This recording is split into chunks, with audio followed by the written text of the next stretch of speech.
Live TV, सच सबसे आगे। नमस्कार, मैं हूं रंजीत झा और आप देख रहे हैं the live TV. Uttar Pradesh में जिस आईपीएस ऑफिसर का सम्मान किया जाना चाहिए था, उन्हें तबादले का तोहफा मिल रहा है। दरअसल बरेली में कांवरियों ने जिस तरीके से उत्पात मचाया और उन्हें कंट्रोल करने के लिए एसएसपी प्रभाकर चौधरी ने जो भी कदम उठाए, उसकी तारीफ पूरा देश कर रहा है। लेकिन योगी सरकार को यह चीजें पसंद नहीं आई और एसएसपी प्रभाकर चौधरी का तो तबादला हो ही गया। जबकि एसएसपी प्रभाकर चौधरी का कहना था कि वो शांतिपूर्ण तरीके से माहौल को संभालने की कोशिश कर रहे थे, लेकिन कुछ कांवरिये या असामाजिक तत्व असलहे लेकर उस भीड़ में घुस आए और वहां तांडव करने लगे। तो ऐसे में उन्हें लाठीचार्ज करना पड़ा, लेकिन सरकार कहां सुनने वाली थी। कार्रवाई तो कर दी। एसएसपी साहब ने जो भी बातें कही, एक एक बातें सच साबित हो गई हैं। जरा आप अपने स्क्रीन पर वो वीडियो देखिए। इसमें साफ तौर पर आप देखेंगे कि कैसे भीड़ में कुछ शख्स बंदूकें फायरिंग कर रहे हैं, लहरा रहे हैं। क्यों? ये शिव भक्त कांवरिये हैं या फिर कोई गुंडे हैं? क्यों बार बार बरेली को सुलगाने की कोशिश की जा रही है? बीते कुछ दिन पहले ही एक बार फिर वहां बवाल मचा था, लेकिन इस बार कुछ ज्यादा ही माहौल बिगाड़ने की सिचुएशन आ गई। यहां पर एसएसपी प्रभाकर चौधरी ने कड़ी कार्रवाई करते हुए उन सबको सबक सिखाया जो हिंदू मुस्लिम करना चाहते थे, जो मुसलमानों के क्षेत्र में जानबूझकर डीजे ले जाकर उत्पात मचाना चाहते थे। उन सबको रोकने के लिए प्रभाकर चौधरी ने कड़े कदम उठाए, तो उन पर सरकार ने ही कड़ी कार्रवाई कर दी। वैसे इनका ट्रैक रिकॉर्ड देखेंगे तो 10 साल में इन्हें 21 तबादले मिले। कहीं भी सरकार से इनकी बनती नहीं है। कट्टर ईमानदार लोग कहां सरकार के पास टिक पाते हैं। इस वजह से लगातार इनका रोटेशनल जॉब चलता है। 4 महीने यहां है, 6 महीने वहीं होंगे। सिर्फ एक जगह मात्र वो 1 साल टिके, बाकी हर जगह इन्हें तुरंत ट्रांसफर कर दिया गया है। इस मामले में हम आगे आपको दिखाते हैं जो जानकारी आई है ट्रांसफर पोस्टिंग को लेकर। लेकिन इससे पहले निगार प्रवीण ने उस वीडियो को शेयर करते हुए जो ट्वीट किया है, जरा अपने स्क्रीन पर देखिए कि कल बरेली एसएसपी प्रभाकर चौधरी की बात एकदम सच निकली। कांवरियों के बीच नशे और अवैध असलहों के साथ दंगाई मौजूद थे जिन्होंने फायरिंग की थी। क्या कल बरेली को जलाने की बड़ी साजिश रची गई थी, जिसको प्रभाकर चौधरी ने बचा लिया? निगार प्रवीण के इस ट्वीट का मतलब समझ रहे हैं आप? क्योंकि प्रभाकर चौधरी ने साफ तौर पर कल ही कह दिया था कि हमें यह मालूम पड़ गया था, हमने देखा था कि जब तक समझा रहे थे ठीक है, सहमति भी हमने बना ली, दोनों पक्षों को हम लोग आपसी सामंजस्य के तहत सुलह कराने की कोशिश भी कर रहे थे कि चलिए रास्ता निकालते हैं। लेकिन इस दौरान कुछ असामाजिक तत्व जो है असलहे लेकर और शराब के नशे में उस भीड़ में घुस आए और तमाशा करने लगे, बवाल काटने लगे। तो हमें लगा कि अब यहाँ शांति भंग हो सकती है, तो इन सब चीज को कंट्रोल करने के लिए ही हमने लाठीचार्ज करा दिया। अब देखिए उसके बाद कांवरियों पर कैसे लाठीचार्ज हो गया। ये बातें योगी सरकार को रास नहीं आई और फिर एसएसपी साहब का ट्रांसफर हो गया।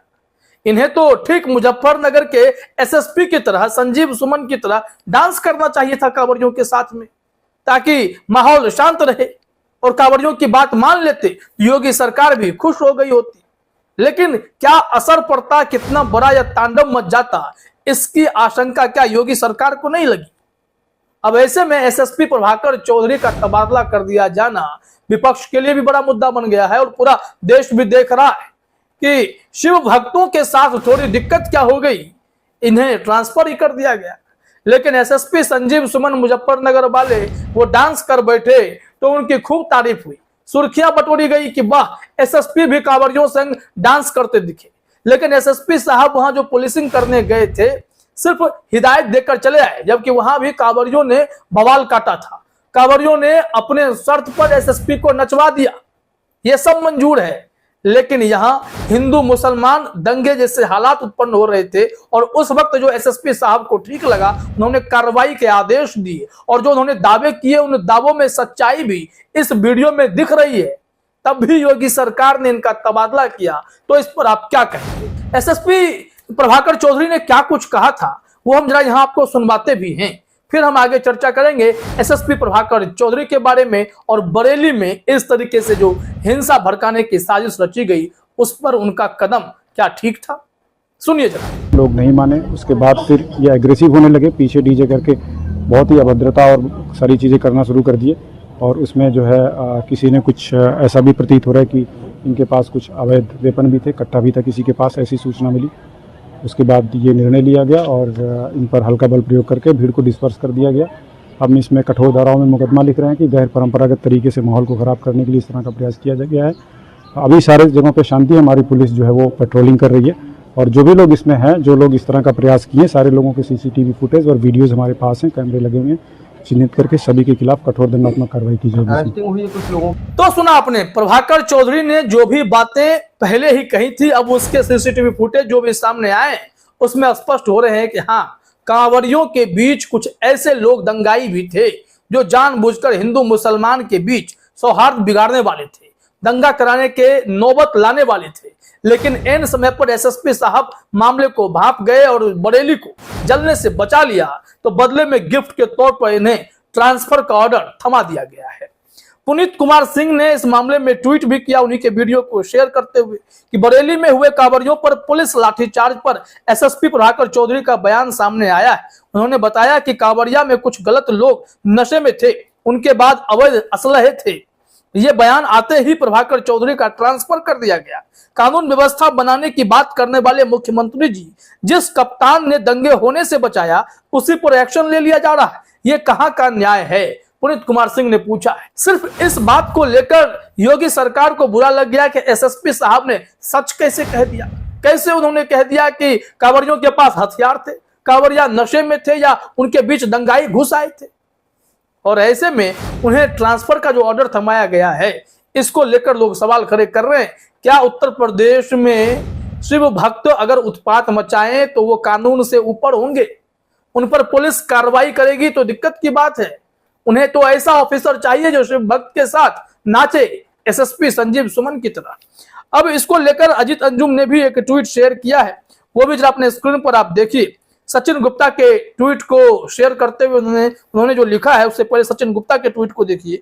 प्रभाकर चौधरी 2010 बैच के आईपीएस ऑफिसर हैं। सिर्फ 10 साल की नौकरी में आज उनका 21वां ट्रांसफर हुआ है।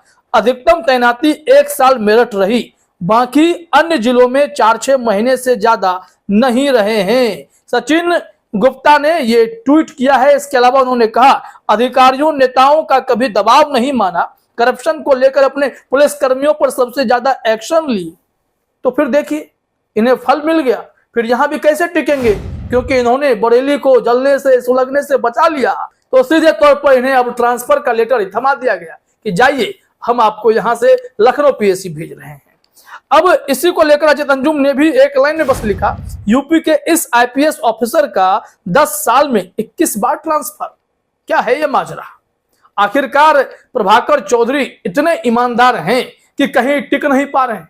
अक्सर लोग तो यही कहते हैं कि सत्ता के भीतर प्रशासन जब काम कर रहा होता है और उसमें कोई ईमानदार अफसर काम कर रहा होता है, वो अगर सत्ताधारियों की बात नहीं माने तो ऐसे में उन्हें सिर्फ और सिर्फ ट्रांसफर का दंश ही झेलना पड़ता है।